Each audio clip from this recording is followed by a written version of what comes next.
Dead Men Tales is brought to you by SupplyHouse.com, home to over 180,000 plumbing, heating, and HVAC supplies. SupplyHouse.com launched their official app for pros on the go, bringing everything you need right to your fingertips. This fast shopping experience offers the ability to manage safe carts, scan barcodes, and quickly reorder products. Download the SupplyHouse.com app today on any Apple or Android phone for fast shopping on the go. From HeatingHelp.com, it's Dead Men Tales. I'm Dan Holohan. Tommy is a big guy. I'm a big guy too, but Tommy looks like the box I came in. He called me one day to ask for help, and he enticed me by telling me that the problem was in a New York City co-op that was filled with famous people, and that we'd be able to wander through their apartments because, after all, we're the heating guys. And the heating guys, as you probably know, get to go everywhere. Well, I couldn't resist. So I met Tommy on the job, and we started in the basement because that's where the boiler was. And it's always great to check out the boiler first because, well, boilers are beautiful. Some of these New York boilers belong in museums. They're old and graceful, and they have many stories to tell, most of which are in the piping around them. This one didn't disappoint. It had a 12-inch pipe coming out of its head, and that pipe shot straight up and through the basement ceiling. "This is a Mills system, Tommy," I said. "Who's that?" Tommy said. "John Mills. He was a writer and an inventor back in the day. He invented the Mills boiler, which H.P. Smith made for many years, and he wrote some mighty fine books about heating. He also came up with the idea of sending a big pipe up to the top of the building and then down-feeding all the radiators." "Why's that?" Tommy asked. "So the steam and condensate could get out of each other's way," I said. "This place has one-pipe steam, right?" Tommy nodded. "And it's a pretty tall building, isn't it?" 15 stories, Tommy said. "Well, imagine steam trying to make its way up a riser that's 15 stories high as condensate from all the radiators on that riser tries to work its way back down to the boiler. It would be like trying to climb a hot waterfall." "There'd be some traffic jams in that pipe," Tommy said. "Exactly. So John Mills came up with the idea of sending the steam up to the top of the building through its own big pipe, and then allowing the steam to travel downward toward the radiators in the same direction that the condensate was going." "Steam goes down," Tommy said. "Up, down, sideways. Steam's a gas. It's just looking for a way out. It's looking for an air vent. And that's what we need to look for. Somewhere up there is an air vent that's not doing its job. We'll find it." So we set out to wander. We knocked on doors and met celebrities and movie stars, and we wandered around their apartments looking at radiators and everything else. Because we're the heating guys, and heating guys get to go everywhere. We figured there was plenty of time to look for that vent. When we had enough glitter for one day, we took the elevator to the top floor and then worked our way up into the crawl space over the penthouse, which wasn't much higher than the top of your desk. Tommy went in first.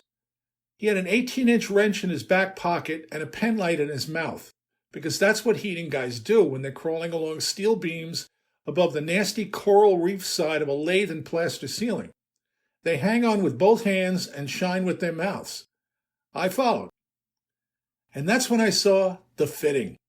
It was over there at the top of that riser that we had last seen in the boiler room. The fitting was a T, but not just any T.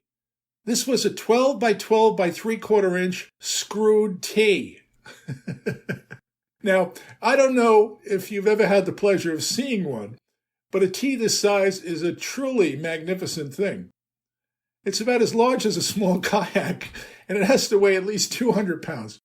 And all I kept thinking about at the time was that there was once a wholesaler who stocked these things. Imagine what inventory time was like for those guys. And there was a dead man who once carried the fitting up to the top of this building and caught a thread. What sort of wrench did that guy own? And where the heck did he stand? What did his arms look like? I figured it was either Popeye or Bluto who did this job. So there we were, Tommy and I up in the steeple of this hydronic cathedral, and I'm looking at that 3/4 inch tapping in the T where there is a brass air vent that's about the size of a football. It has cobwebs all over it.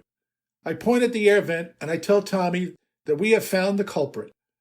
This ancient vent is obviously quite dead and has been for many a year, and this is the reason why the glittering people below have had such erratic heat in their luxury apartments." "Can you unscrew that vent, Tommy?" I asked. "I think so," he said. So Tommy maneuvered his trailer truck of a body into a contortionist position, placing his size 14 steel-tip work boots against the edge of the fitting, and the rest of himself along that steel beam.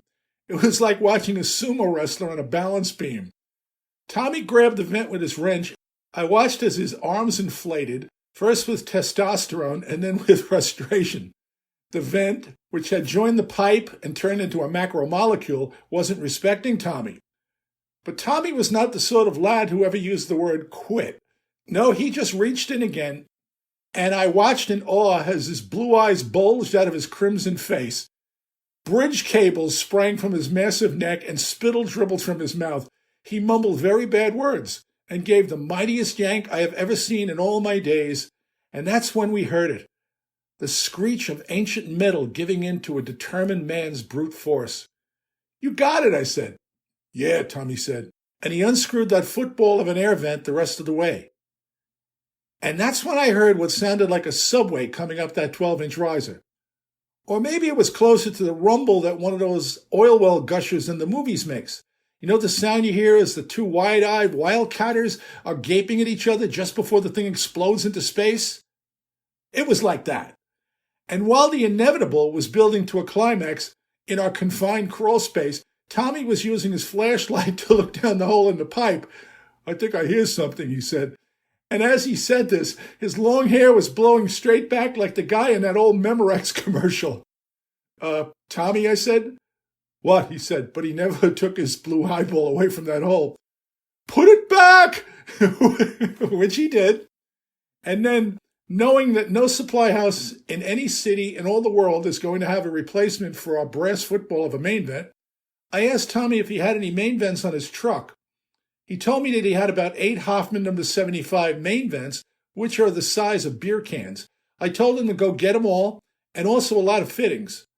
"What are we going to do?" he asked.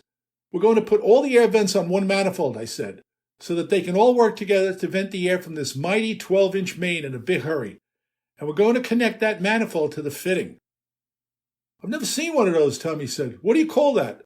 "It's called a heating menorah," I explained. Picture it. And once it was in place, the fitting never looked or worked better. And all the rich and famous people smiled, including Madonna. Well, I hope you liked that tale. And if you did, please share it. And if you haven't already, please subscribe to this podcast. I have many more tales to share with you, and I appreciate you taking the time to listen. It means a lot. Thanks.